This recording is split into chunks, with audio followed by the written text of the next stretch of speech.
Pinarayi Satheesan service commission ಆಗಿ ಕೆಳಮಟ್ಟಕ್ಕಿಳಿದ PSC Varun Prasad. ಕೇರಳದ ಪ್ರಸಿದ್ಧ ವೈದ್ಯರತ್ನಂ ಆಯುರ್ವೇದ ಔಷಧಿ ಸಂಸ್ಥೆಯ ಗುಣಮಟ್ಟದ ಔಷಧಿಗಳು ಈಗ ಕೈಗೆಟಕುವ ದರದಲ್ಲಿ. ವಿವಿಧ ಆರೋಗ್ಯ ಸಮಸ್ಯೆಗಳಿಗೆ ಅನುಭವಿ ವೈದ್ಯರಿಂದ ಚಿಕಿತ್ಸೆ ಮತ್ತು ಸಲಹೆ. ವೈದ್ಯರ ಸೇವೆ ಸೋಮವಾರ, ಬುಧವಾರ ಮತ್ತು ಶನಿವಾರ ಬೆಳಗ್ಗೆ 10ರಿಂದ ಮಧ್ಯಾಹ್ನ 2ರವರೆಗೆ. ವೈದ್ಯರತ್ನಂ ಆಯುರ್ವೇದ ಮೆಡಿಕಲ್ ಮತ್ತು ಕ್ಲಿನಿಕ್ ಮಂಜೇಶ್ವರ. ಕರೆ ಮಾಡಿ 9497431005. ನಿಮ್ಮ ಆರೋಗ್ಯ ನಮ್ಮ ಜವಾಬ್ದಾರಿ. ಇಂದೇ ಭೇಟಿ ನೀಡಿ.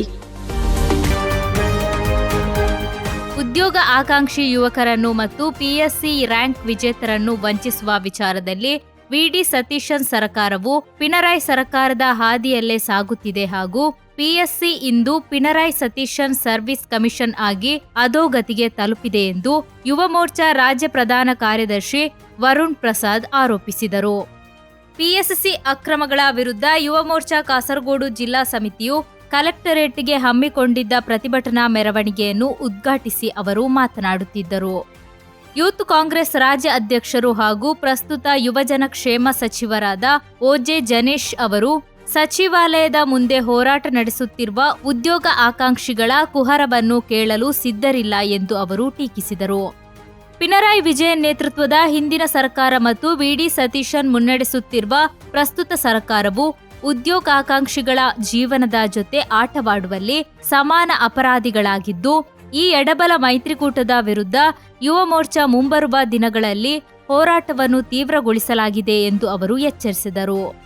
ಕೇರಳದ ಹೊರಗಿನ ಹೋರಾಟಗಳಿಗೆ ಬೆಂಬಲ ಸೂಚಿಸಲು ತೆರಳುವ ಸಚಿವರು ಮತ್ತು ಶಾಸಕರು ರಾಜ್ಯದ ಆಡಳಿತ ಕೇಂದ್ರದಲ್ಲಿ ನಡೆಯುತ್ತಿರುವ ಯುವಜನರ ಹೋರಾಟವನ್ನು ಕಣ್ಣಿದ್ದು ಕಾಣದಂತೆ ನಟಿಸುತ್ತಿದ್ದಾರೆ ಎಂದು ಬಿಜೆಪಿ ಕಾಸರಗೋಡು ಜಿಲ್ಲಾಧ್ಯಕ್ಷೆ ಎಂಎಲ್ ಅಶ್ವಿನಿ ಅವರು ಹೇಳಿದರು. ಪಿಎಸ್ಸಿ ಅಕ್ರಮಗಳು ಯುವಕರನ್ನು ತೀವ್ರ ನಿರಾಶೆಗೆ ದೂಡಿದ್ದು, ರಾಜ್ಯದಲ್ಲೇ ಅತ್ಯಂತ ಹಿಂದುಳಿದ ಜಿಲ್ಲೆಗಳಲ್ಲಿ ಒಂದಾದ ಕಾಸರಗೋಡಿನಿಂದ ದೊಡ್ಡ ಪ್ರಮಾಣದಲ್ಲಿ ಯುವಕರು ಉದ್ಯೋಗ ಅರಸಿ ಇತರ ರಾಜ್ಯಗಳಿಗೆ ವಲಸೆ ಹೋಗುತ್ತಿರುವ ಸನ್ನಿವೇಶ ಕಳವಳಕಾರಿಯಾಗಿದೆ ಎಂದು ಅವರು ಹೇಳಿದರು. ಯುವ ಮೋರ್ಚಾ ಜಿಲ್ಲಾಧ್ಯಕ್ಷ ಅಶ್ವಿನ್ ಕೊಲ್ಲಾಲಯಿಲ್ ಅಧ್ಯಕ್ಷತೆ ವಹಿಸಿದ್ದರು. ಬಿಜೆಪಿ ಜಿಲ್ಲಾಧ್ಯಕ್ಷೆ ಎಂಎಲ್ ಅಶ್ವಿನಿ, ಜಿಲ್ಲಾ ಪ್ರಧಾನ ಕಾರ್ಯದರ್ಶಿ ಪಿಆರ್ ಸುನೀಲ್, ಜಿಲ್ಲಾ ಕಾರ್ಯದರ್ಶಿ ಮಹೇಶ್ ಗೋಪಾಲ್, ಯುವ ಮೋರ್ಚಾ ರಾಜ್ಯ ಉಪಾಧ್ಯಕ್ಷೆ ಶ್ರುತಿ ಎನ್ವಿ, ಜಿಲ್ಲಾ ಪ್ರಧಾನ ಕಾರ್ಯದರ್ಶಿಗಳಾದ ಅಡ್ವಾ, ಧನುಷ್ ಎಚ್ಎನ್, ಶ್ರುತಿ ವಿನೋದ್, ಜಿಲ್ಲಾ ಸಮಿತಿ ಸದಸ್ಯೆ ಸುಮಿ, ಮಹಿಳಾ ಮೋರ್ಚಾ ಜಿಲ್ಲಾಧ್ಯಕ್ಷೆ ಕೆಎಸ್ ರಮಣಿ, ಎಸ್ಟಿ ಮೋರ್ಚಾ ಜಿಲ್ಲಾಧ್ಯಕ್ಷ ನಾರಾಯಣ ನಾಯ್ಕ ಹಾಗೂ ನೀಲೇಶ್ವರಂ ಮಂಡಲ ಅಧ್ಯಕ್ಷ ಸಾಗರ್ ಚಾತ್ತಮತ್ ಮಾತನಾಡಿದರು. ಬಿಸಿ ರೋಡ್ ಜಂಕ್ಷನ್ನಿಂದ ಆರಂಭವಾದ ಪ್ರತಿಭಟನಾ ಮೆರವಣಿಗೆಯು ಕಲೆಕ್ಟರೇಟ್ ಗೇಟ್ಗೆ ತಲುಪಿದಾಗ ಪೊಲೀಸರು ಜಲಫಿರಂಗಿ ಪ್ರಯೋಗಿಸಿದರು.